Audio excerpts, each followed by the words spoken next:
You're supposed to spend 10 minutes every morning imagining the worst things that could happen to you, and somehow, this makes you happier. Welcome to Stoicism, where the self-help advice sounds like it was written by a therapist who also moonlights as a horror screenwriter. The practice is called premeditatio malorum, Latin for premeditation of evils.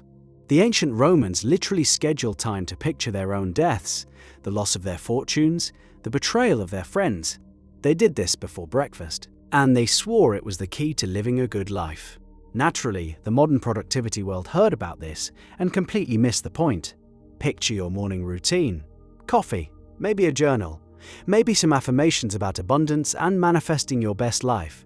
Now picture Marcus Aurelius, Emperor of Rome, waking up and deliberately thinking about plagues, exile, and the fact that everyone he loved would eventually die. Same species. Wildly different approaches to Tuesday. The productivity influencers who discovered negative visualization turned it into a risk management tool. Imagine your project failing so you can plan for contingencies. That's just a pre-mortem analysis. Wearing a toga, the Stoics were doing something far stranger and far more useful. They were training themselves to want what they already had by rehearsing what it felt like to lose it. Here's how the mechanism actually works. You sit with your morning coffee and you imagine in detail that this is the last cup you'll ever drink.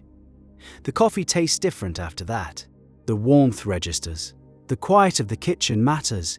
You were sleepwalking through a moment that, under slightly different circumstances, you'd give anything to have back. The exercise forces your brain to reprocess something familiar as something precious. Same coffee, same mug, completely different experience. Epictetus, a former slave who became one of the most influential philosophers in history, took this further than most people are comfortable with. He suggested that when you kiss your child goodnight, you should remind yourself that they're mortal. That tomorrow isn't guaranteed. Modern parents reading that tend to recoil. The instinct is to call it morbid, maybe even cruel. But Epictetus was pointing at something that every grieving person already knows. The moments you took for granted become the ones that haunt you most. He wanted to eliminate the taken for granted part while the moments were still happening. And this is where the paradox starts to bite. Because the same mental exercise that fills you with gratitude for what you have also loosens your grip on it. You can't simultaneously rehearse losing something and cling to it with white knuckles. The rehearsal teaches your emotional system that loss is survivable. The gratitude arrives because you're paying attention. The detachment arrives because you've already practiced the goodbye. Two opposite emotional states generated by the same 5-minute exercise.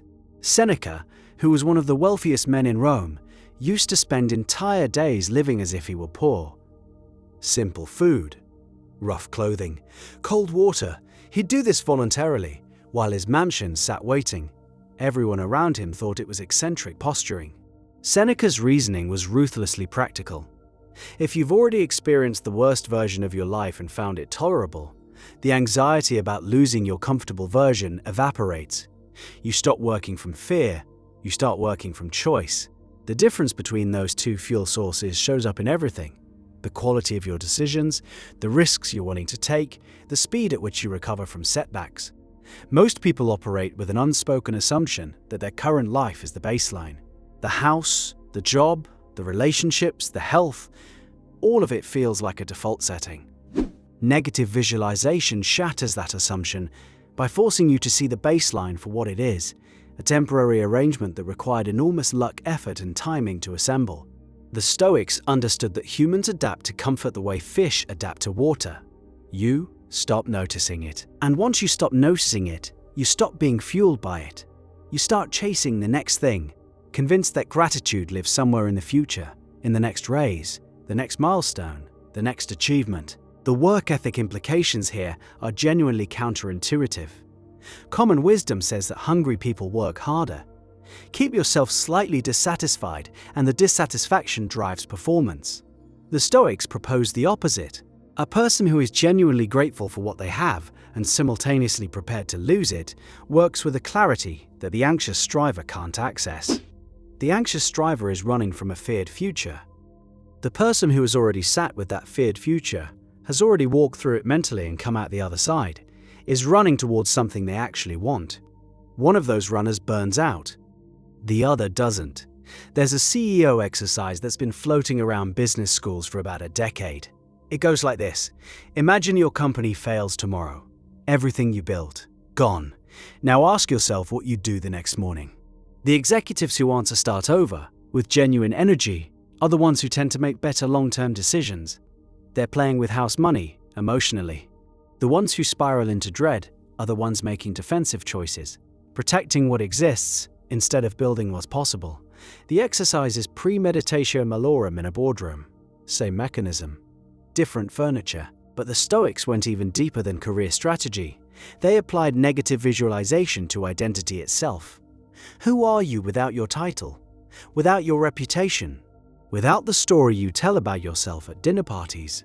Marcus Aurelius, the most powerful man in the known world, spent pages in his private journal reminding himself that he was temporary, that the empire was temporary, that fame was the sound of a few voices at the edge of the world, soon to be silent. He wrote that while commanding legions. The journal was never meant to be published. He was talking to himself, rehearsing his own insignificance so that his significance wouldn't corrupt him.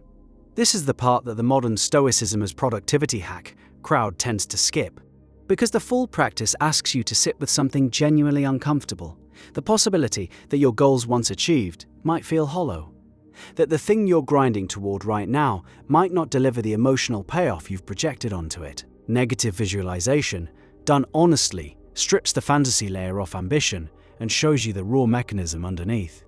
You're left with a question that most productivity systems are designed to help you avoid. Do I actually want this? Or have I just been running so long I forgot to check the destination? The paradox resolves itself once you see the geometry. Gratitude and detachment aren't opposites on a single line. They exist on two separate axes. You can be deeply grateful for your life and entirely willing to let its current form change. You can love your work and accept that it might end tomorrow. The Stoics would say that these aren't contradictory states, they're the same state, viewed from different angles. Gratitude is the emotional response to seeing clearly. Detachment is the behavioral response to seeing clearly. Both come from the same act of honest attention. Seneca wrote a line that's been bouncing around for 2,000 years and still lands. We suffer more in imagination than in reality. The irony is that negative visualization uses the same imagination to reverse the process. By deliberately imagining the suffering in advance, you drain it of its power and replace it with presence. You stop suffering from what might happen and start engaging with what is happening. The anxiety budget gets reallocated to appreciation. And there's a final twist that makes this whole practice feel almost unfair in its elegance. The person who practices negative visualization consistently becomes harder to manipulate.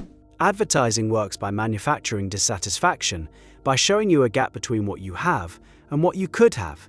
Political fear-mongering works by threatening loss you haven't prepared for.